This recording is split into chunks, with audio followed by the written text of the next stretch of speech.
जस्तो राष्ट्र संस्थाको बारेमा हेर्नुहुन्छ भने नेपालको राष्ट्र संस्था चाहिँ हामीले जसरी प्रचार गर्यौं त्यस्तो टाइपको रहेनछ। पछिल्लो समय मैले तपाईलाई पनि भनेको थिएँ नेपालमा राष्ट्र संस्थाको चाहिँ लोकप्रियता चाहिँ त्यति कमजोर रहन्छ। जो अहिले चाहिँ पूर्व राजाहरू छन् उहाँहरूको गतिविधि चाहिँ राजनीति देखिन्छ। उहाँहरूले चाहिँ आफूलाई जसरी संयमित बनाएर लिएर जानु भएको छ उहाँहरू अझै लोकप्रिय बन्दै जानु भएको देखिन्छ। जस्तो यो पछिल्लो समय हिजो मात्रै रविन्द्र मिश्रले जुन बाहिर ल्याइसकेपछिको जुन बहस बनिरहेछ यसमा पहिला विवेकशील पार्टी भनेको दलै होइन, त्यो एउटा समूह हो। त्यो रोमान्टिक मण्डलामा गएर त्यहाँ उनीहरू रोमान्स गर्छन्, नारालाई पनि उनीहरू अरू हेर्छन् मिडियाहरूमा, युट्युबहरूमा, विश्वकप मुभमेन्टहरूलाई उनीहरूले युट्युबमा हेर्छन्। अहिले त इन्टरनेटको जमाना छ अनि त्यसलाई रोमान्टिसिजम गर्नलाई त्यहाँ जम्मा हुन्छन्। त्यो उनीहरू कुनै राजनीतिक दल नै होइनन्। यस्तो नेपाली राजनीतिमा चाहिँ कम्युनिस्ट मुभमेन्टमा चाहिँ प्रचण्ड चाहिँ असाध्यै चतुर मान्छे हुन्। उनले कतिखेर काङ्ग्रेससँग लय मिलाउनु पर्छ, कतिखेर लेफ्टहरूसँग लय मिलाउनु चाहिँ उनलाई राम्रोसँग थाहा छ। तर नेपाली काङ्ग्रेसका जो नेतृत्वमा बस्नु भएको नेतृत्व गणहरू हुन्छ उहाँहरूलाई कतिखेर कम्युनिस्टसँग लय मिलाउनु पर्छ र कम्युनिस्टलाई रणनीति बिरालो कालो होस् वा सेतो तर मुसा मार्नु पर्यो। मन्त्री जो भए पनि हुन्छ, व्यापारिक होस्, घरेना व्यापारिक होस्, सडकको व्यापारी होस्, नेता होस्, जो भए नि हुन्छ, तर पर्फर्मेन्स चाहिँ गर्नु पर्यो। संसारमा पोलिटिक्स चाहिँ के को लागि हुन्छ नि बेटरमेन्टको लागि हुन्छ, पर्फर्मेन्सको लागि हुन्छ। नेपालमा चाहिँ त्यो पर्फर्मेन्सको राजनीति हुँदैन। यस्तो नेपाली राजनीतिमा चाहिँ कम्युनिस्ट मुभमेन्टमा चाहिँ प्रचण्ड चाहिँ असाध्यै चतुर मान्छे हुन्। उनले कतिखेर काङ्ग्रेससँग लय मिलाउनु पर्छ, कतिखेर लेफ्टहरूसँग लय मिलाउनु चाहिँ उनलाई राम्रोसँग थाहा छ। तर नेपाली काङ्ग्रेसका जो नेतृत्वमा बस्नु भएको नेतृत्व गणहरू हुन्छ उहाँहरूलाई कतिखेर कम्युनिस्टसँग लय मिलाउनु पर्छ र कम्युनिस्टलाई रणनीति अबको युद्ध भनेको चाहिँ हतियारको युद्धै हुँदैन, व्यापारको युद्ध हुन्छ। हतियारको कहाँ युद्ध हुन्छ? हुँदैन, हतियारको युद्ध हुँदैन। अबको व्यापार भनेको चाइनालाई घेर्नलाई केही गर्नै पर्दैन। चाहिँ अमेरिकाले एउटा मात्र थ्योरीले चाहिँ चाइना गरिदिन्छ, हतियार लिएर अमेरिकन सेनाहरू नेपालमा प्रहर खेल्नै पर्दैन। सिम्पल थ्योरी छ। आइसके भन्छन् पाल्पामा त क्याम्प नै बनिसक्यो भन्छन् अनि एनालाइज गर्न नसकिने त्यहाँ भरत दाहाल जस्ता विद्वानहरू हुनुहुन्छ उहाँहरूले भन्नुभएको छ। हेर्नुहोस् त कति उहाँहरूले अब उहाँहरूको भरत दाहालहरूको एनालाइज चाहिँ तपाईँले रिप्ले गरेर हेर्नुहोस् न कस्तो छ उहाँहरूको। लाज शरम लाग्छ उहाँहरूको इन्टरभ्यू सुनेपछि त। आज हामीसँग हुनुहुन्छ नेपाली कांग्रेसका एकजना नेता इन्दु शर्मा। उहाँसँग हामी समसामयिक नेपालको राजनीतिक अवस्था, राष्ट्रिय राजनीति, वैदेशिक प्रभाव, दक्षिण एसियाको राजनीतिक अवस्था र चीन र अमेरिका बीचको द्वन्द्व लगायतका विषयमा केन्द्रित रहेर छलफल गर्दैछौँ। इन्दुजी, यहाँलाई हार्दिक स्वागत छ। धन्यवाद। हजुर, अनेकौं जालझेल षड्यन्त्र तिकडमको बीचमा नेपाली कांग्रेसका सभापति शेरबहादुर देउवा प्रधानमन्त्री बन्नुभएको छ। 5औं पटक नेतृत्व लिनुभएको छ उहाँले सरकारको। शेरबहादुर देउवा प्रधानमन्त्री बन्दै गर्दाखेरि उहाँ अहिले कम्युनिस्टको बीचमा हुनुहुन्छ, घेराबन्दीमा हुनुहुन्छ। अब नेपालको राजनीति, सरकारको कार्यशैली कस्तो होला? तपाईले ठिकै प्रश्न गर्नुभयो। यो आम डेमोक्रेटले र बुद्धिजीवीले गरेको प्रश्न हो। चारैतिर त्यसमा पनि रेडिकल कम्युनिस्टहरूको घेराबन्दीमा हुनुहुन्छ। उहाँहरू चाहिँ जो खास गरी यसको डिजाइन, यसको चाहिँ जुन सरकार परिवर्तनको नेतृत्व गर्नुभएको थियो प्रचण्डले, उहाँ नेपालको रेडिकल कम्युनिस्ट हो। र नेपालमा रेडिकल कम्युनिस्टको एकदमै ठुलो प्रब्लम हो। नेपालमा अशिक्षा, अविकास जति पनि भएको छ यो रेडिकल कम्युनिस्टको कारणले हो। रेडिकल कम्युनिस्टको विरुद्धमा जो उभिनुपर्ने मोर्चा हो कांग्रेस, त्यो रेडिकल कम्युनिस्टको पछि दुखिरहेछ। र नेपालमा डेमोक्रेटिक मुभमेन्टको कहाँनिर समस्या भने नेपालमा रेडिकल कम्युनिस्टको जुन मेनिया छ, आकर्षण छ, त्यसबाट तमाम हजारौं युवाहरू, खास गरी 18 वर्षदेखि माथिका 30 वर्षसम्मका युवाहरूको चाहिँ ठुलो जमात रेडिकल कम्युनिस्टप्रतिको आकर्षण छ। त्यसलाई विकर्षण गर्ने विधि के हो भन्ने कुरामा चाहिँ डेमोक्रेटसँग कुनै सिद्धान्त छैन। र अहिले पनि म भन्न सक्छु कि नेपालको डेमोक्रेटिक आन्दोलन चाहिँ कुनै प्रकारको, जस्तो प्रधानमन्त्री चाहिँ अहिले चेन्ज हुनुभएको छ, नेपाली कांग्रेसको पार्टी सभापति हुनुहुन्छ, तर त्यो डेमोक्रेटिक मुभमेन्ट चाहिँ चेन्ज हुन्छ भन्ने कुरामा चाहिँ मलाई विश्वास छैन। अब तपाईले यसो भन्दै गर्दाखेरि अहिले प्रधानमन्त्री शेरबहादुर देउवालाई मन्त्री परिषद विस्तार गर्नलाई सकस परेको छ। एकातिर आफ्नै पार्टीका विभिन्न गुटहरूले उहाँलाई दबाब दिएको अवस्था छ हैन। रामचन्द्र पौडेल पक्षका कतिपयले त मलाई उपप्रधानमन्त्री चाहियो भन्नुहुन्छ। कृष्ण सिटौलाको पक्षको पनि त्यस्तै छ अवस्था। उहाँले टप्प एकजना व्यापारिक घरानाको व्यक्तिलाई स्वास्थ्य राज्य मन्त्री घोषणा गरिदिनु भयो आफ्नो पकेटबाट। आरजु देउबा र शेरबहादुर देउबाको पकेटबाट भन्ने हल्ला चल्छ, कङ्ग्रेसभित्रैबाट यो आवाजहरू उठिरहेको छ र गठबन्धनका नेताहरूले पनि प्रधानमन्त्री देउबाको यो कार्यशैलीप्रति आपत्ति जनाइरहेका छन्। अब यो गठबन्धन सरकारको हालत के होला? यसमा दुई तिनवटा कुरा छ। नेपालको जुन राजनीतिक परिपाटी छ त्यसमा काम गर्नुभन्दा पहिल्यै आलोचना गर्ने बानी छ हाम्रो। हामी यहाँ स्वास्थ्य राज्य मन्त्री उमेश श्रेष्ठको कुरा गर्दैछौँ। राजनीतिमा के भन्छ भने एउटा चिनिया खुवान छ जुन तपाईँलाई पनि थाहा छ, बिरालो कालो होस् वा सेतो तर मुसा मार्नु पर्यो।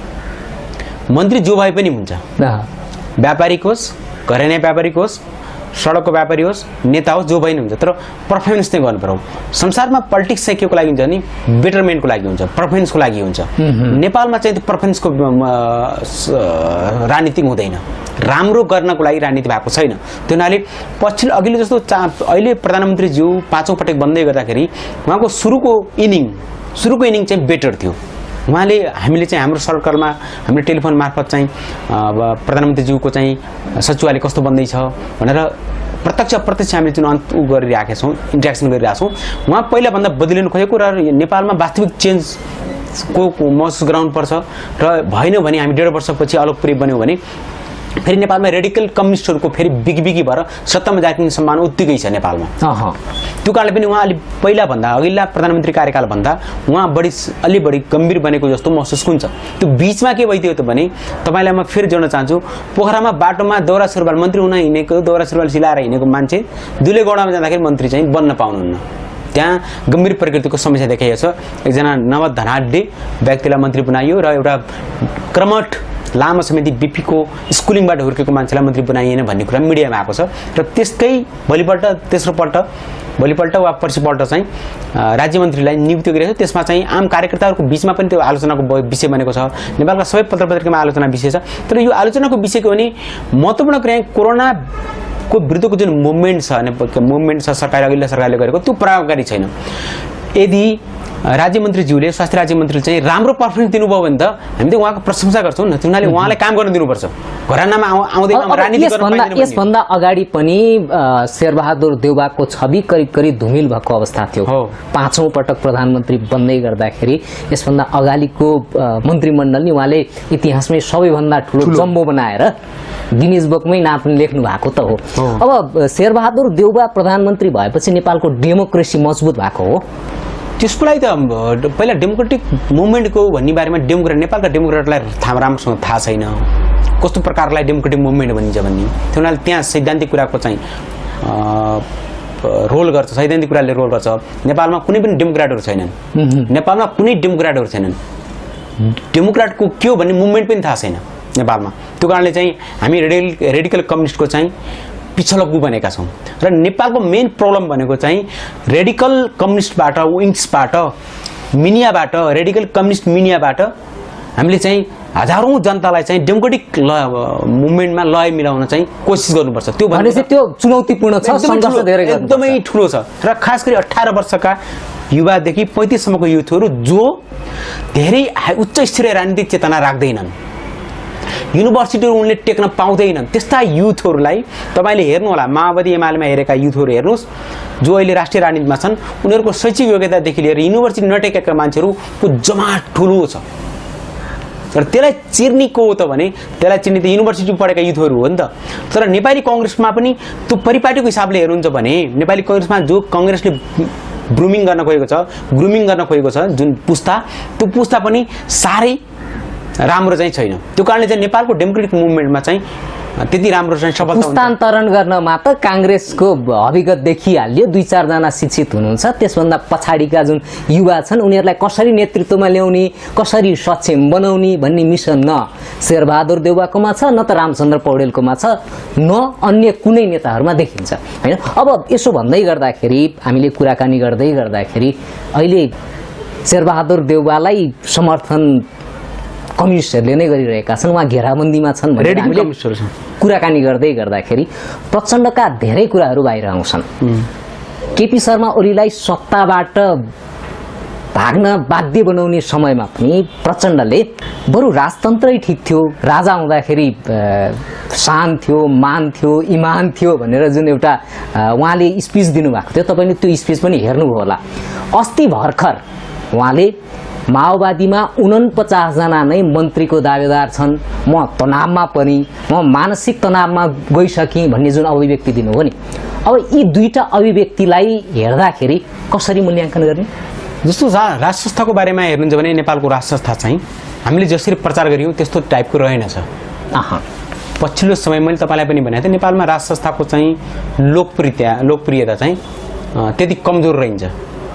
जब अहिले चाहिँ पूर्व राजाहरू छन् उहाँहरूको गतिविधि चाहिँ राजनीतिक देखिन्छ।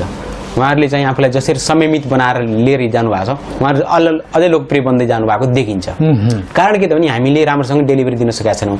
हामीले व्याख्या गरेको डेमोक्रेसी कस्तो हो, जनताले महसुस गरेको र हामीले व्याख्या गरेको डेमोक्रेसीको बिचमा चाहिँ आकाश जमिनको फरक छ। त्यसैले नेपालमा त्यो कारणले उहाँले भनेको चाहिँ राजा महाराजाको हेर्नु, राजा महाराजाहरूको कुरा त अहिले नै हामीले निर्माण गरेको राष्ट्रपतिको व्यवहारसँग तुलना गर्दाखेरि चाहिँ राजा महाराजामा राजनीतिक संस्कार देखिन्छ, राजा महाराजामा देशप्रतिको झुकाव देखिन्छ र देशभक्ति पनि देखिन्छ हैन।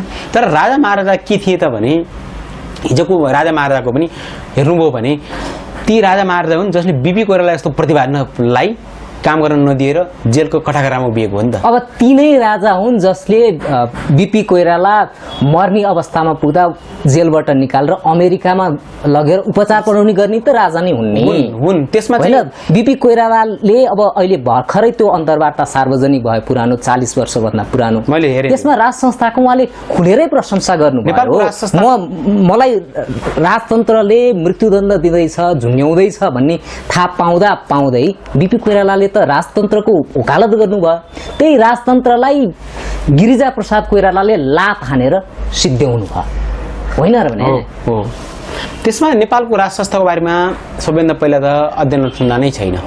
नेपालको राज संस्था हिजो कस्तो थियो होइन, बिचमा कस्तो भयो। 2007 सालभन्दा अगाडिको राज संस्थाको बारेमा 2007 सालभन्दा अगाडिको एउटा राज संस्था छ, 7 सालपछि एउटा राज संस्था छ र 46 सालपछि चाहिँ अर्को राज संस्था छ। नेपालमा राज संस्थाको चरित्र, राजाहरूको चरित्र के हो त भने राजा हुन् नि त उनीहरू। उनीहरूले मौका पाउँदाखेरि उनीहरूले चाहिँ कचाकुचुक पार्ने क्यारेक्टर हो। बेलायती राज संस्था जस्ता होइन नेपालको राज। बेलायतको राज संस्था भनेको इतिहासबाट सिकेर आफूलाई परिपक्व बनाएर प्रस्तुत गर्ने राज संस्था हुन्। तर नेपालमा राज संस्थाहरू त्यस्ता होइनन्। सिकेर आफूलाई परिपक्व डेमोक्रेटिक मुभमेन्टमा उनीहरू कमजोरी देखिन्छन्। त्यही भएर त सिद्धो राज संस्था नेपालमा डेमोक्रेसी, संसारले डेमोक्रेसी सिद्धान्त अपनाउँदाखेरि आफ्नो माटो अनुसारको चाहिँ डेमोक्रेसी ल्याउनुपर्छ भनेर नयाँ व्याख्या गरेर बसेर राज संस्थाका प्रतिनिधिहरू, खास गरी पूर्व राजाहरूले त्यो गरेको। त्यो गलत थियो, किनभने संसारले अपनाएको राज्य व्यवस्था के थियो र कहाँनिर हो भने राज संस्थालाई लिबर्टी थाहा थिएन। जसरी अहिले नेपालमा काङ्ग्रेसलाई लिबर्टी भन्ने केही थाहा छैन, कम्युनिस्टलाई थाहा छैन लिबर्टी, त्यो कुरा राज संस्थाले बुझ्यो। नेपालमा मेन समस्या पनि लिबर्टी हो। लिबर्टी भनेको त्यो मानव विकाससँग जोडिएको विषय हो। स्वतन्त्रता चाहियो नि त, स्वतन्त्र हनन गर्न मिल्दैन, पाइँदैन। राज संस्थाले स्वतन्त्रता चाहिँ चिनेको थिएन। त्यो हुनाले नेपाली जनताको आवाज, बिपी कोइराला जस्तो आवाजलाई चाहिँ, त्यो लिबर्टीलाई चाहिँ कोठामा बन्द गरिदिएपछि लिबर्टी चाहिँ सिद्धिन्छ कि भनेर उहाँले कोसिस गर्नुभयो। तर नेपालको राज संस्थासँग डेमोक्रेटिक नलेजै थिएन, उहाँले लिबर्टी नै बुझ्नु भएको थिएन। त्यो कारणले चाहिँ उसित समस्या थियो। अल्टिमेटली चाहिँ राज संस्था नेपालमा रहेन। त्यसको चाहिँ उसको आफ्नै कारणले राज संस्था गएको। यहाँ कसैको मुभमेन्टबाट भन्दा पनि त्यसमा चाहिँ बुझाइ उनीहरू। अब पछिल्लो समय इन्दुजी, अब धेरै पार्टीहरूले संघीयता, धर्मनिरपेक्षताको बारेमा जनमत संग्रह गर्नुपर्छ भन्ने आवाज उठ्न थालेको छ।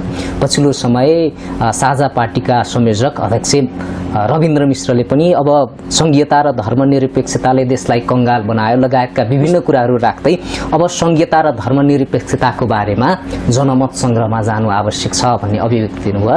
यो अभिव्यक्तिको उहाँकै पार्टीभित्र आलोचना पनि सुरु भएको छ। यद्यपि कांग्रेसभित्र एउटा यस्तो जमात छ जो संघीयता र धर्मनिरपेक्षता खारेज हुनुपर्छ, गणतन्त्र पनि खारेज हुनुपर्छ भनेर आवाज उठाउने एउटा तक्पा अझै पनि छ, हैन? अब संघीयता र धर्मनिरपेक्षता सम्बन्धी जनमत संग्रह गर्ने बेला आएको हो। जति पछिल्लो समय हिजो मात्रै रविन्द्र मिश्रले जुन बाहिर ल्याइसकेपछिको जुन बहस बनिरहेछ, यसमा पहिला विवेकशील साझा पार्टी भनेको दलै होइन, त्यो एउटा समूह हो। त्यो रोमान्टिक मण्डलामा गएर त्यहाँ उनीहरू रोमान्स गर्छन्।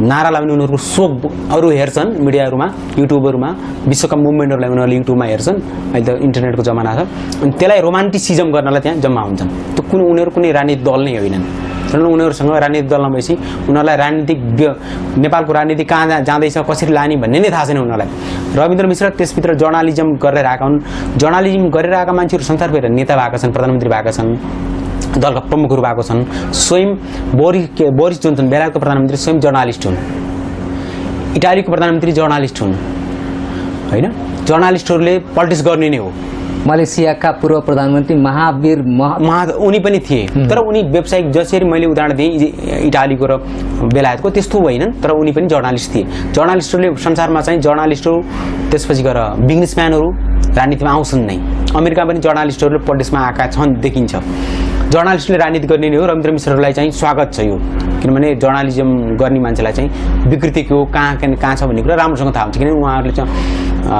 लामो समयदेखि चाहिँ रिपोर्टिङ गरे हुन्छ तर नेपालको जर्नालिजम चाहिँ जर्नालिजम होइन यहाँ कुनै रिसर्च बेसको जर्नालिजम छैन होइन बकाबमा छ सिको गरिन्छ अर्काको सिको गर्नलाई जर्नालिजमको चाहिँ पाटो नै थाहा छ नेपालमा पैसा कमाउनलाई जर्नालिजम गरिन्छ आज हेर्नुभयो भने जर्नालिजम छैन नेपालमा त्यो कारणले चाहिँ रविन्द्र मिश्रहरूको कुरा पनि उहाँहरूसँग हामीले नेपालमा भएको जर्नालिजममा रविन्द्र मिश्रहरू एकदमै राम्रा हुन् तर विश्वको जर्नालिजमसँग उहाँलाई तुलना गर्दाखेरि जो जर्नालिजम होइन अब यहीँनिर मैले रोकेँ अब यो पाटोमा अलिकति पछि हजुरसँग समय मिल्यो भने त्यो उक्काउँला हजुर अब कङ्ग्रेसको राजनीतितर्फमा अलिकति मोडिए नेपाली कङ्ग्रेसको तल्लो तहको महाधिवेशन स्थगित भएको छ होइन केन्द्रीय महाधिवेशन समयमा गर्ने भन्ने जुन कुरा छ त्यो पनि हुन्छ कि हुँदैन अत्तो पत्तो छैन यद्यपि नेताहरूले हुन्छ भन्दैछन् महाधिवेशन हुने सम्भावना चाहिँ कतिको देख्नुहुन्छ तपाईँले मैले तपाईँलाई अघिल्लो पटक पनि भनेको थिएँ मैले औपचारिक साथीहरूको छलफलमा नि भन्ने गरेको थिएँ म एकल थिएँ देशप्रिया भन्ने महाधिवेशन हुँदैन है भदौमा भन्नेमा मैले भनेको कुरा त ठ्याक्कै 1.5 महिनापछि पुष्टि भइहाल्यो भदौमा हुँदैन महाधिवेशन वडामै हुँदैन कारण किन हुँदैन त भने पार्टी सरकारमा गएको थियो सरकारका काममा व्यस्त छ पार्टी एक त्यो कारणले पनि हुँदैन थियो दोस्रो चाहिँ साउनको 15-20 पछि चाहिँ नेपालमा कोरोनाको चाहिँ अलि भयावह अवस्था आउँछ त्यसले पनि डिस्टर्ब गर्छ एउटा त्यो अर्को कुरा तेस्रो पक्ष के हो भने काङ्ग्रेसको जनमानसमा नेतादेखि कार्यकर्तासम्म चाहिँ त्यो महाधिवेशन गर्ने जुन मुभमेन्ट छ नि त्यो मुभमेन्टै थिएन कि मुभमेन्टै भएको थिएन त्यो कारणले चाहिँ हुँदैन थियो मलाई लाग्छ भदौको चाहिँ जुन मुख्य मिति छ महाधिवेशन हुने केन्द्रीय मिति त्यो पनि सरिहाल्छ र अर्को कुरा के हो भने त्यही मैले तपाईँलाई भने सुरुमै भने नेपालमा कुनै पनि व्यक्ति डेमोक्रेट छैन डेमोक्रेट मान्छेले चाहिँ मिति एउटा पोस्ट रोकिएपछि अर्को घोडा गरिहाल्नुपर्छ यसरी राख्न पाइँदैन त्यो एक प्रकारको अपराध हो डेडलक भइसक्यो नि त डेमोक्रेसीको सबैभन्दा कुरा प्रिय कुरा के हो भने पारदर्शिता हो हामीले यति गति यो कारणले फेरि कारण चाहिँ चाहियो जो कारणले अधिवेशन गर्न सकेनौँ हाम्रो अधिवेशन चाहिँ यति मितिमा हुनेछ भनेर भन्नुपर्छ त्यही नै मैले तपाईँलाई भने त्यो नेपालमा कोही पनि डेमोक्रेट छैन भन्ने कारण चाहिँ त्यो चाहिँ नेपाली कङ्ग्रेसको चाहिँ केन्द्रीय कार्य समितिमा बहसको विषय बन्नु पर्थ्यो के कारणले स्थगित भएको र हुने अधिवेशन कहिले हो त केन्द्रीय कार्य समिति त्यसको लागि बस्नु पर्थ्यो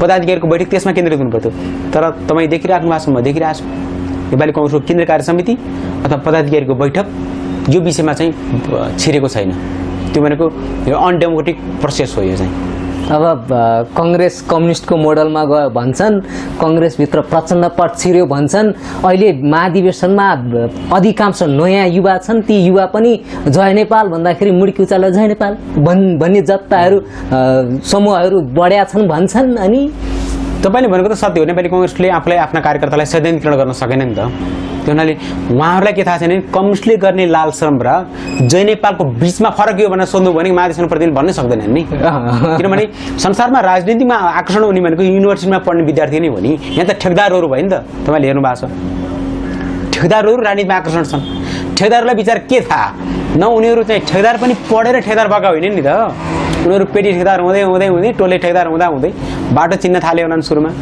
होइन चौबारी चिन्न थालेको होलान् सुरुमा त्यहाँबाट बन्दै आएका हुन् यिनीहरू ठेकदारहरू हुनाले लगभग त नेपालको राजनीति त टोटल ठेकदारहरूले कब्जा गरिसके अधिकांश त्यही काङ्ग्रेस र एमाले भित्रै छन् फर्स्ट आकर्षण ठेकदारहरूको काङ्ग्रेस हो। चुनावमा हेर्नुहोस् होइन, काङ्ग्रेसले चाहिँ ठेकदारहरूको चुनाव चाहिँ कसैको सहयोग बिना जित्छ नि त। होइन, ठेकदारहरूले मन पराएको पार्टी चाहिँ काङ्ग्रेस हो। यसमा हामी मेन स्ट्रिम पोलिटिक्स गर्छौँ, हामी अयोग्य नै देखिन्छौँ। त्यो हुनाले उहाँहरूलाई के थाहा बिचरा जय नेपाल भन्ने हो कि लाल सलाम कम्युनिस्टले उठाए जस्तो होइन, लाल सलाम उठाएर चाहिँ जय नेपाल भन्ने हो उहाँहरूलाई थाहा छैन। बिपी कोइरालाको बारे त सुन्न छोडिसके। नेपाली काङ्ग्रेस भनेको अहिले कोइराला भन्दाखेरि शेखर कोइराला र श्वेता कोइराला शशाङ्क कोइराला भन्न सक्छन् काङ्ग्रेसका कार्यकर्ताले। बिपी कोइराला भुलिसके नि, नेपाली काङ्ग्रेसमा बिपी कोइराला थिए र महाधिवेशन प्रतिनिधिले त भुलिसके भन्छन्, फोटै चिन्दैन भन्ने समाचार आएको। उहाँहरूले शशाङ्क कोइराला, शेखर कोइराला, श्वेता कोइराला भन्लान्, तर बिपी कोइराला भन्न उहाँहरूलाई चाहिँ अप्ठ्यारो भइसक्यो, किनभने उहाँलाई थाहै छैन। बिपी कोइरालाको आत्मवृत्तान्तकोमा यति धेरै यथेष्ट कुराहरू छन्, त्यो कुरा कुनै नेताको मुखबाट तपाईँले कहिले सुन्न पाउनुहुन्न। यथेष्ट कुरा छन्। विश्व राजनीतिलाई हेरी नजर छ, नेपालको डोमेस्टिक पोलिटिक्स छ, साउथ एसियन पोलिटिक्स छ, त्यहाँ कम्युनिस्टको रेडिकलिजम। काङ्ग्रेस बीपीको सिद्धान्त अनुसार चलिदिएको भए त देशको त उहिल्यै कायापलट हुन्थ्यो नि। यसको मात्रै डेमोक्रेटिक मुभमेन्ट नै नेपालमा एकदमै सुनिश्चित हुन्थ्यो। नेपालमा डेमोक्रेटिक मुभमेन्ट नै भएन नि त, कमजोर छ नि त नेपालको डेमोक्रेटिक, किनभने नेपालको डेमोक्रेटिक। अब पछिल्लो समय इन्दुजी प्रचण्डले के भन्नुभयो भन्दाखेरि जब काङ्ग्रेस र कम्युनिस्ट मिले तब देशमा ऐतिहासिक परिवर्तन भएको छ, देशमा दिगो शान्ति आएको छ भनेर एउटा अभिव्यक्ति दिनुभएको थियो होइन। तपाईँको नेता बिपी कोइरालाले जब काङ्ग्रेस कम्युनिस्टसँग मिल्छ तब देशको अधोगति सुरु हुन्छ, देशको विनाश सुरु हुन्छ भन्ने अभिव्यक्ति दिनुभएको थियो। ठ्याक्क प्रचण्ड र बिपी कोइरालाको अभिव्यक्ति ठ्याक्क अपोजिट गयो। किन यस्तो हो? नेपाली राजनीतिमा चाहिँ कम्युनिस्ट मुभमेन्टमा चाहिँ प्रचण्ड चाहिँ असाध्यै चतुर मान्छे हुन्। उनले कतिखेर काङ्ग्रेससँग लय मिलाउनुपर्छ, कतिखेर लेफ्टहरूसँग लय मिलाउनु चाहिँ उनलाई राम्रोसँग थाहा छ।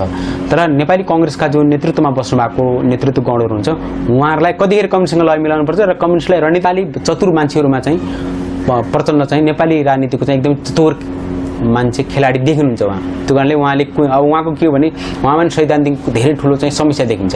कहिले के भन्नुहुन्छ कहिले के भन्नुहुन्छ होइन, कहिले रोइदिनुहुन्छ बरु राजै ठिक छन् उहाँले मुभमेन्ट चाहिँ जुन मुभमेन्ट रिभोल्युसन मुभमेन्ट गर्नुभयो उहाँले आफूले दावा गर्नुहुन्छ, त्यो मुभमेन्ट पछि चाहिँ उहाँहरू त स्खलित भइसक्नुभयो नि, उहाँको मुभमेन्ट हारिसक्यो, पराजित भइसक्यो। उहाँले आफूलाई चाहिँ सम्हालिएर जनतालाई चाहिँ नमुना काम गरेर देखाउने अवसर थियो, तर उहाँहरू सम्हालिनु भएन। उहाँहरूले आज चाहिँ उहाँले व्याख्या गर्न खोजेको चाहिँ नेपालको राज्य व्यवस्था चाहिँ छर्लङ्ग छ नि त, छर्लङ्ग छैन र यो राज्य व्यवस्थाले त हामीले विघटनतिर लाने हो नि। यो राज्य व्यवस्था जुन उहाँले परिकल्पना गरेर ल्याएको राज्य व्यवस्था छ, यो राज्य व्यवस्थाले त होइन हामीलाई त विघटनतिर लाने हो। सुशासन पनि छैन। हेर्नुहोस् न, वडा अध्यक्षको आफूलाई आज राजा महाराजा घोडा गर्छ, वडा अध्यक्षको चाहिँ मैले तपाईँलाई कतिपय अनौपचारिक ठाउँमा भन्छु, मेरो वडा अध्यक्षलाई राम्रोसँग आफ्नो नाम लेख्न आउँदैन, युनिभर्सिटी उहाँले देख्नु भएकै छैन। अनि उहाँले शिक्षाको कुरा गर्नुहुन्छ हामीसँग। हामीले वर्षौँदेखि दारी फुलाएकै शिक्षामा चाहिँ परिवर्तन ल्याउनुपर्छ भनेर हामी दारी फुलायौँ, युनिभर्सिटी दायौँ, नेता पनि भयौँ युनिभर्सिटीको।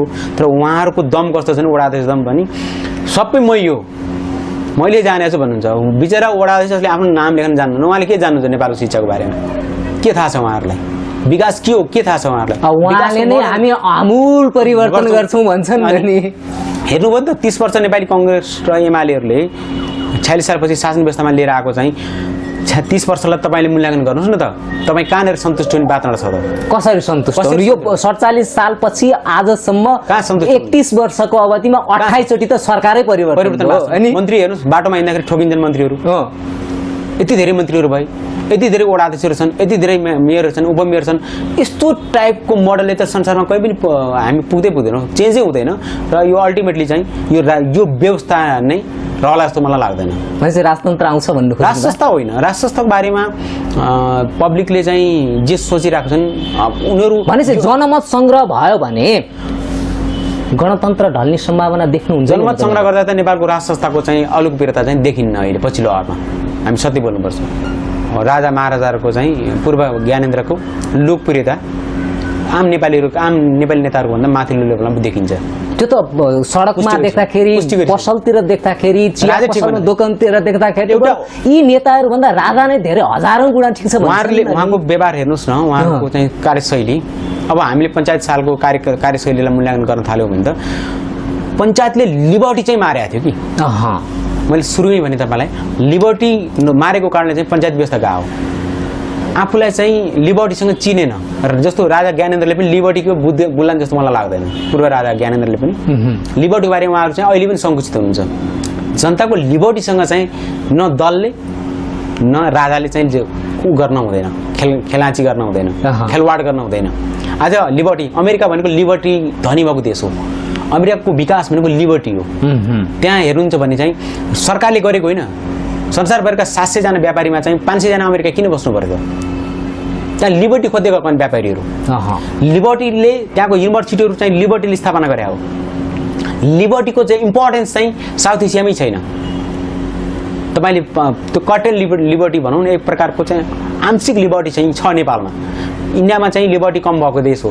पाकिस्तान कम भएको देश हो मालदिप्स कम भएको देश हो श्रीलङ्काका हो अब लिबर्टीको कुरा हुन्छ त चाइनामा छँदै छैन चाइना तपाईँले चाहिँ हेर्नुहुन्छ भने चाइनाको चाहिँ अहिले जुन अमेरिका र चाइनाको चाहिँ युद्ध चलिरहेछ त्यो चाहिँ शीतकालीन युद्धभन्दा खतरनाक छ चाइना अल्टिमेटली गडलाम गुडलाम हुने सक्ने सम्भावना उत्तिकै छ जसरी व्याख्या गरिएको छ चाइना शक्तिशाली हुन्छ चाइना शक्तिशाली होइन चाइनाले अपनाएको सबै थ्योरीहरू सबै विकासका थ्योरीहरू सबै थ्योरीहरू चाहिँ अमेरिकाबाट चाहिँ आयातित हुन् कुनै मौलिक प्रकृतिको होइन चाइनाको उसले बेच्न खोजेको चाहिँ जे पनि छ खालि उसलाई एउटा कुराले सपोर्ट गरिरहेको छ उहाँ त्यहाँ पछिल्लो समय अहिले नयाँ प्रक्षेपणहरू आइरहेका छन् 2030 पछि अब इन्डिया चाहिँ कमजोर हुन्छ भन्दैछन् किनभने इन्डियाको जनसङ्ख्या चाहिँ 2030 पछि बुढौलीहरूको 50+ मान्छेहरूकोमा चाहिँ कन्भर्ट हुँदैछ अरे त्यो त्यहाँ चाहिँ जनसङ्ख्या बढाउनु पर्यो भन्ने मुभमेन्ट चल्दैछ भारतमा जुन कुरा चाइनाले चाहिँ एप्लाई गरिरहेछ अहिले चाइना चाहिँ यङ्गेस्ट वर्ल्ड हो सबभन्दा धेरै यङहरू भएको जनसङ्ख्या पनि चाहिँ यङहरू पनि छ चाइनामा त्यो कारणले चाहिँ उसले आफूलाई चाहिँ उभ्यायो सक्सेस पनि भयो संसारमा चाहिँ उद्योगपतिहरू मैले तपाईँलाई भन्छु फेसबुक नेपालमा हामीले फेसबुक भन्छौँ त्यहाँ विडियो भन्ने चलन छ त्यो खोलेको चाहिँ अमेरिकाबाट पढेर आएको मान्छेले खोले हो हामीले चाइनिज चाहिँ व्हाट्सएप प्रयोग गर्छौँ त्यो अमेरिकाबाटै पढेर आएको हो त्यहाँबाट अमेरिकाबाटै पढेर आएका बिजनेसम्यानहरू नै चाइनामा चाहिँ धनाढ्य बनेका छन् यसको अर्थ के हो भने उसले कुनै नयाँ कुरा केही गरेका छैन चाइनिज फिलोसफी के हो भने चाहिँ हाउ बुझ्यो प्रोपोगन्डा हो त्यसमा चाहिँ अमेरिकाको जस्तो ट्रान्सप्यारेन्सी अमेरिकाको जस्तो लिबर्टी भएको कि मानव विकाससँग जोडिएको कुरा हो लिबर्टी भनेको लिबर्टीलाई जानेर कटेल गर्नुहुन्छ आज चाहिँ जस्तो 5-7 वर्ष अगाडि चाहिँ अमेरिका चाहिँ रसिया चाहिँ अमेरिकासँग जुधिरहेको थियो अहिले रसियाको हालत के छ हेर्नुहोस् त कारण के त भने लिबर्टी नभएपछि व्यापारीहरू चाहिँ लिबर्टी नभएपछि व्यापारीहरू त्यो देश जाँदैनन् त्यो कारणले चाहिँ मान्छेहरू भाग्छन् होइन आज रसियाको हेर्नुहोस् उत्पादन सबै रसिया कति बेलासम्म शक्तिशाली थियो नि जति बेलासम्म आफ्नो उत्पादन चाहिँ युरोपमा पठाउँथ्यो जब अमेरिकाले युरोपले चाहिँ उसका सामानहरू किन्दैनन् रसियाको हरिबिज गयो र यो अवस्था अब चाहिँ चाइनाको हुँदैछ त्यो कारणले चाहिँ चाइनामा भने जस्तो चाहिँ हाउबुची चाहिँ चाइना शक्तिशाली हुने सम्भावना छैन अहिले पनि शक्तिशाली चाहिँ अमेरिका हुने हो र मलाई लाग्छ अमेरिकाले चाहिँ एउटा यो जुन डिरेल डेमोक्रेटिक मुभमेन्ट थियो लामो समयदेखि अमेरिकामा जुन अवरुद्ध डेमोक्रेसी मुभमेन्ट थियो त्यो मुभमेन्ट चाहिँ अहिलेको राष्ट्रपतिले चाहिँ ट्र्याकमा ल्याउँदैछन् भने अर्कोचोटि फेरि डोनाल्ड ट्रम्प नै उठेर हराउँछु भन्छन् अनि त ट्रम्प जित्दैनन् उनले ट्रम्पले जित्नै सक्दैनन् किनभने त्यो नयाँ जेनेरेसन छ त्यो जेनेरेसन चाहिँ ट्रम्पसँग आकर्षण छैन अमेरिकाको 40% जनसङ्ख्या चाहिँ कन्जर्भेटिभ जनसङ्ख्या हो त्यो कन्जर्भेटिभमा चाहिँ 40% कन्जर्भेटिभमा चाहिँ 90% चाहिँ रिपब्लिकन हुन् तपाईँ अब अमेरिकामा राष्ट्रपति परिवर्तन भएपछि नेपालमा वैदेशिक प्रभाव चाहिँ कस्तो पर्ला वैदेशिक प्रभावको चाहिँ अमेरिकामा राष्ट्रपति मात्रै होइन नेपालको जुन मुभमेन्ट छ नि यो नेपालको मुभमेन्ट पनि चेन्ज भएको छ अमेरिकन राष्ट्रपतिको चुनाव सँगसँगै हेर्नुहोस् मैले तपाईँलाई अघिल्लो पटक पनि भनेको थिएँ नेपालमा डेमोक्रेटिक मुभमेन्ट चाहिँ अलिकति विकसित हुँदैछ किनभने अमेरिकामा चाहिँ चेन्ज हुँदैछ भनेर मैले अघिल्लो इन्टरभ्यूमा तपाईँलाई भनेको थिएँ अहिले ठ्याक्कै देखिया छ नेपालमा चेन्ज भयो अमेरिकाको राष्ट्रपति चेन्ज हुँदा नेपालमा त्यसको वायु आइसक्यो डेमोक्रेटिक मुभमेन्ट चाहिँ चेन्ज भइसक्यो जसको नेतृत्वले हाम्रै पार्टी सभातिर गरिराख्नु भएको छ नेपालको डेमोक्रेटिक मुभमेन्ट चाहिँ अमेरिकाले चाहिँ सहयोग गर्छ बढाउँछ अगाडि यो अझ अब निवर्तमान प्रधानमन्त्री केपी ओलीको मुभमेन्ट भन्दा प्रधानमन्त्रीको काल भन्दा अहिले चाहिँ यो शेरबहादुर देउवाको कार्यकाल चाहिँ डेमोक्रेटिक हिसाबले चाहिँ अमेरिकाको प्रभाव बढ्ने बढिसक्यो नि बढिसक्यो वाला होइन बढिसक्यो त्यसको सङ्केत त तपाईँले पाइसक्नुभयो नि मैले यो अघिल्लो इन्टरभ्यूमा पनि यो भनेको थिएँ नि त नेपालमा अब यसको प्रभाव पर्छ भनेपछि अब एमसीसी पास हुने भयो एमसीसी को बारेमा एमसीसी को बारेमा सबभन्दा विरोधीहरू जुन नेपालमा विरोध गरिरहेका छन् त्यो विरोध गर्नेहरू चाहिँ ले भारतलाई मात्रै सहयोग गरिरहेको छ मैले अघिल्लो पटक पनि इन्टरभ्यूमा भनेको थिएँ एमसीसी के हो भन्ने नै थाहा छैन एमसीसी को चाहिँ सबभन्दा ठुलो विरोधी चाहिँ भारत हो एमसीसी को अधिकांश क्षेत्र चाहिँ भारतमा पर्छ नयाँ कुरा छ तपाईहरु जस्तो मिडियाबाट चाहिँ नयाँ कुरा आउनुपर्छ जसले एमसीसी को विरोध गरिरहेछन् नि तिनीहरूले भारतको पक्षमा भारतले चाहिँ चाहन्छ नेपालमा एमसीसी नहोस् किनभने त्यहाँ जुन एमसीसी को चाहिँ जुन ट्रान्समिसन लाइन बन्दैछ त्यो ट्रान्समिसन लाइन त अधिकांश भूभाग त इन्डियामा पर्छ ठुलो अधिग्रहण गर्नुपर्छ इन्डियामा हजारौं बस्तीहरू विस्थापित गर्नुपर्ने हुन्छ नेपालमा जे बोलिन्छ के भन्छन् भने कस्तो हिम चलेको छ भन्दा इन्दुजी अब एमसीसी आउँछ एमसीसी सँगसँगै अमेरिकी सेना आउँछ अमेरिकी सेना आए पछाडि चाइना हेर्नको लागि नेपाल एउटा भूमि हुन सक्छ चाइना हेर्नको लागि नेपालको भूमि प्रयोग गरेपछि चाइनाले पनि आफ्नो गतिविधि सञ्चालन गर्छ त्यस पछाडि तेस्रो विश्वयुद्धको केन्द्रबिन्दु नेपाल हुन सक्छ भन्ने आवाज पनि उठिरहेछन् यो सत्य हो यो राजनीतिक क्षेत्रमा राजनीतिक विवेचना गर्दा विश्लेषण गर्दा बुझ्दै गर्ने के अरे जान्दै नजान्ने भन्ने मान्छेले राजनीतिकको बारेमा एनालाइज गर्न नसक्ने मान्छेले भन्ने कुरा हो अबको युद्ध भनेको चाहिँ हतियारको युद्धै हुँदैन व्यापारको युद्ध हुन्छ हतियारको कहाँ युद्ध हुन्छ हुँदैन हतियारको युद्ध हुँदैन अबको व्यापार भनेको चाइनालाई घेर्नलाई केही गर्नै पर्दैन चाहिँ अमेरिकाले एउटा मात्र थ्योरीले चाहिँ चाइना गरिदिन्छ हतियार लिएर अमेरिकन सेनाहरू नेपालमा परेड खेल्नै पर्दैन सिम्पल थ्योरी छ आइसके भन्छन् पाल्पामा त क्याम्प नै बनिसक्यो भन्छन् अनि एनालाइज गर्न नसकिने त्यहाँ भरत दाहाल जस्ता विद्वानहरू हुनुहुन्छ उहाँहरूले भन्नुभएको छ हेर्नुस् त कति उहाँहरूले अब उहाँहरूको भरत दाहालहरूको एनालाइज चाहिँ तपाईले रिप्ले गरेर हेर्नुस् न कस्तो छ उहाँहरूको लास्ट शरम लाग्छ उहाँहरूको इन्टरभ्यू सुनेपछि त नेपालको डेमोक्रेटिक मुभमेन्ट नेपालको जुन गतिविधि बढिरहेछ उहाँहरू त बोल्न छोडिसक्नु भएको होला अहिले पनि बोल्दै हुन्छ कस्तो उहाँहरूले बौद्धिक विलासिता मात्रै गर्नुभएको छ अमेरिकाले त चाइना हेरिसक्यो नि अबको अमेरिकाको फर्स्ट प्रायोरिटी भनेको त पेसिफिक एसिया हो नि अमेरिकाको फिलोसफी के हो भने चाइनिज सामान जुन प्रोडक्सन हुँदैछ त्यो सामान चाहिँ डेमोक्रेटिक मुभमेन्टले कन्ज्युम नगर्दा बित्तिकै चाइना त रसको हालतमा गइहाल्छ नि अमेरिकाले जुन 4 थ्योरी छ अमेरिकाको हतियार उत्पादन गर्ने मेडिकल सेक्टर आइटी र शिक्षा हो अमेरिका भनेको 4 कुरा हो त्यसको कपी गरे हो इन्डिया चाइनाले मेडिकल सेक्टरमा चाहिँ अमेरिकाबाटै सिक्न खोज्या हो तपाईले सिम्पल कुरा लाग्नुस् जम्मा चाइनामा एउटा चाहिँ भ्याक्सिन बन्दाखेरि एन्टी भ्याक्सिन यो कोभिडको बन्दाखेरि अमेरिकामा 2टा बन्यो 200 टप युनिभर्सिटिजहरु रिसर्च गर्नुभयो भने सर्च गर्नुभयो भने 190 अमेरिकामा पर्छन् अब तपाईं त्यसो भन्नुहुन्छ यो कोभिडको बेलामा टोयलेट पेपर नपाएर युरोपमा हाहाकार भयो अमेरिकामा पनि हाहाकार भयो चाइनाबाटै पठाउनुपर्ने अवस्था सिर्जना भयो नि चाइनामा त्यो कुरा के थियो भने ठुलो भोल्युममा चाहिँ अमेरिका अहिले सचिँदैछ नि त अमेरिकाले लामो समय एउटा के ग्याप गरेको थियो भने उत्पादन अमेरिकाको ध्यान थियो नि 4 गुणा अमेरिकाको ध्यान थियो उत्पादनमा ध्यान यी 4 कुरा बाहेक अरूमा ध्यान थिएन अमेरिका अहिले चाहिँ अमेरिकाले चाहिँ पाठ सिक्यो कोभिडको कारणले अमेरिकाले पाठ सिक्यो र ऊ आफू चाहिँ अरू कुरामा पनि लाग्यो त्यही ऊ के गर्दैछ भने आफू मात्रै होइन अमेरिका भनेको त आफै खानी कन्ट्री होइन आफै लागिहाल्नुपर्छ लुट्नुपर्छ संसार भन्ने कन्ट्री होइन नि अमेरिका भनेको त डेमोक्रेटिक कन्ट्री हो उसले चाहिँ आज उसले उसको कारणले स्वतन्त्र भएका मुलुकहरू हेर्नुहोस् साउथ कोरिया उसले स्वतन्त्र बनाइदिएको होइन साउथ कोरिया हेर्नुहोस् त कस्तो थियो इन्डिकेसन मलेसिया उसले स्वतन्त्र बनाइदिएको होइन उसले स्वतन्त्र बनाएको सिङ्गो युरोप छैन हेर्नुहोस् त युरोप अहिले कहाँ पुगेका छन् अमेरिकन भनेको त त्यो कम्युनिस्ट राज्य जस्तो त होइन नि त अमेरिकनहरूको उनीहरूले त स्वतन्त्र बनाइदिन्छन् अफगानिस्तान छोडिदिएन कहाँ छ त अमेरिकाको जो अफगानिस्तानको सेना छ छोडिदियो नि त आफ्नो स्वार्थपूर्ति गरेर छोड्दै गयो अफगानिस्तानबाट के लिएर गयो अमेरिकाले अमेरिकाको त्यति ठुलो महँगो $3 ट्रिलियन भन्छ त्यहाँको चाहिँ युद्धलाई त्यत्रो युद्ध महँगो युद्ध लड्यो अमेरिकनको हिस्ट्रीमा चाहिँ पहिलो हिस्ट्री हो यति ठुलो महँगो युद्ध लड्यो त्यो डेमोक्रेटिक मुभमेन्टको लागि लडेको थियो छोडेर गयो त के ल्यायो ल भन्नुहोस् त मलाई अफगानिस्तानबाट के ल्यायो अफगानिस्तानमा अफिम भन्दा केही पनि हुँदैन के लिएर जाने हो र अमेरिकाबाट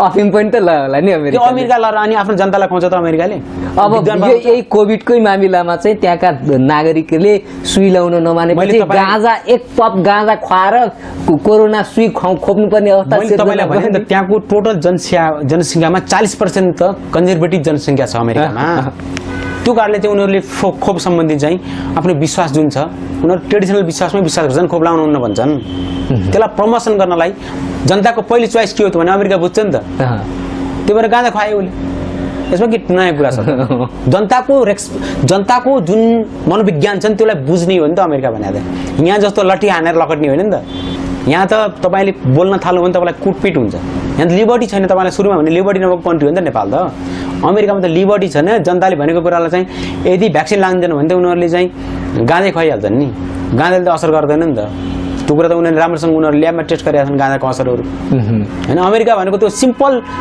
थ्योरीमै हिँड्ने कन्ट्री हो अब तपाईँ त्यसो भन्नुहुन्छ अहिले सबैभन्दा बढी आत्महत्या गर्ने नै अमेरिकी मुलुक पर्छन् भन्छन् अनि अमेरिकन मुलुकहरूमा त फेरि अल्प विकास छ नि त अब छोडिदिउँ यो कुरा छोडिदिउँ हामी एकदमै अन्तिम अवस्थामा छौँ अन्त्यमा कङ्ग्रेसमा सक्षम युवाहरू किनारा लाग्दैछन् लागिसके होइन तपाईँहरू जस्तो युवा राजनीतिमा कहिले अगाडि बढ्ने नेपाली कङ्ग्रेसको यो कार्यकर्ता लेभल नेता लेभलको जुन कन्सेप्ट छ नि यसमा चेन्ज नभइकन चाहिँ नेपाली डेमोक्रेटिक मुभमेन्ट पहिलो कुरा डेमोक्रेटिक मुभमेन्ट छैन नेपालमा डेमोक्रेटिक मुभमेन्ट नभएपछि नेपाली कङ्ग्रेसको मुभमेन्टै भएन र हामी जस्ता युथहरू जो डेमोक्रेटिक मुभमेन्टको एकदमै राम्रो वकालत गर्छौँ हाम्रो त किनभने त्यसको चाहिँ उसमा पर्छौँ हामी त्यसको शिकारमा पर्छौँ र नेपालमा चाहिँ डेमोक्रेटिक मुभमेन्ट चाहिँ कमजोर कारणले चाहिँ हाम्रो चाहिँ भविष्य त्यति राम्रो देखिन्न डेमोक्रेटिक हाम्रो भविष्य भनेपछि तपाईँहरूले शेरबहादुर देउबा नै ठिक हुनुहुन्छ रामचन्द्र पौडेल नै ठिक हुनुहुन्छ भने उहाँहरूको पछि एक्ज्याक्टली हाम्रा अधिकांश काङ्ग्रेसमा राजनीतिमा लाग्नुभएका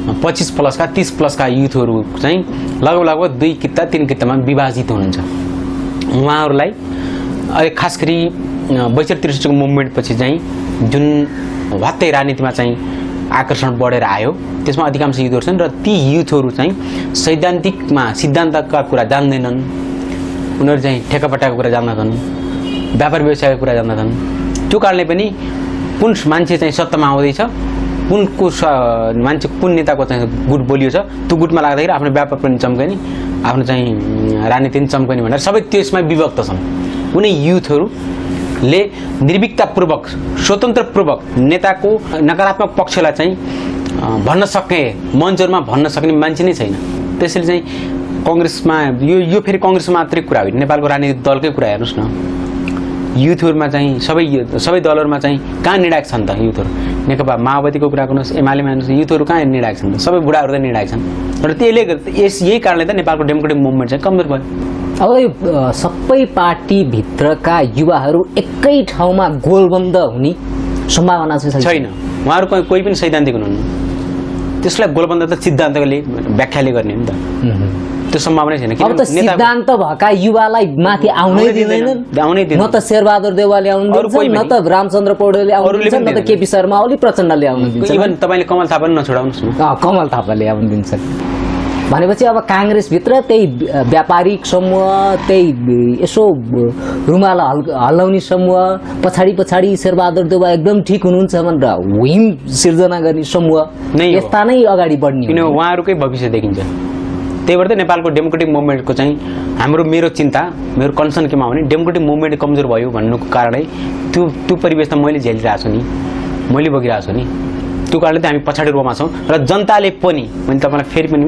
जनताले पनि तिनीलाई अनुमोदन गरिदिन्छन् जुन हामीले आलोचना गर्न योग्य पात्रहरू छन् अब मैले अलिकति यो घुमाएँ कुरा विश्वका कतिपय देश यस्ता छन् जुनमा युवाहरूले चान्स नपाएपछि छुट्टै राजनीतिक पार्टी गठन गरेर पछि त्यही राजनीतिक दललाई कब्जा गरेर बहुमत ल्याएको उदाहरण पनि छ इटली फ्रान्समा छ नि भनेपछि नेपालमा चाहिँ त्यो सम्भावना छ कि छैन अब इटलीमा सम्भव हुन्छ अरू देशमा सम्भव हुन्छ भने यहाँ पनि त सम्भव हुनु पर्यो नि त फ्रान्स र इटलीको चाहिँ जनताको जुन साक्षरता लेभल छ नि चेतना लेभल छ नि त्यो 80% 90% चाहिँ उत्कृष्ट हो उहाँहरू सबै दलमा बस्नु भएको पनि त्यहाँको जनताहरू सबै युनिभर्सिटीमा अध्यापन गरेका मान्छेहरू यहाँ त त्यस्तो छैन नि त यहाँ त युनिभर्सिटी पढेका विद्वानहरू चाहिँ युरोप अमेरिका चाहिँ पलायन भएको छन् गल्फतिर जान्छन् रोजीरोटीलाई यहाँ नेपालमा अनि त्यसपछि दोस्रो युथ भनेको जागिर खान्छन् नेपालमा ब्याङ्किङ सेक्टरमा छ नेपालमा राजनीतिमा लाग्ने मान्छेहरू भनेको तेस्रो ग्रेडका मान्छेहरू हो नि त अनि तेस्रो ग्रेडबाट तपाईँ त्यो अपेक्षा गर्नुहुन्छ हस् इन्द्रजी हस् यहाँसँग बसेर नेपालको राजनीतिक अवस्था, विश्व राजनीतिक अवस्था, दक्षिण एसिया, चीन, अमेरिका बीचको आन्तरिक द्वन्द्व लगायतका विषयमा कुराकानी गर्ने अवसर जुटाउनु भयो। यसको लागि यहाँलाई धेरै धेरै धन्यवाद। समसामयिक विषयमा मेरो आफ्नो व्यक्तिगत धारणा चाहिँ आम समुदायमा ल्याउने जुन मौका दिनुभयो यहाँलाई र यहाँको मिडियालाई पनि एकदमै सप्रेम धन्यवाद दिन चाहन्छु।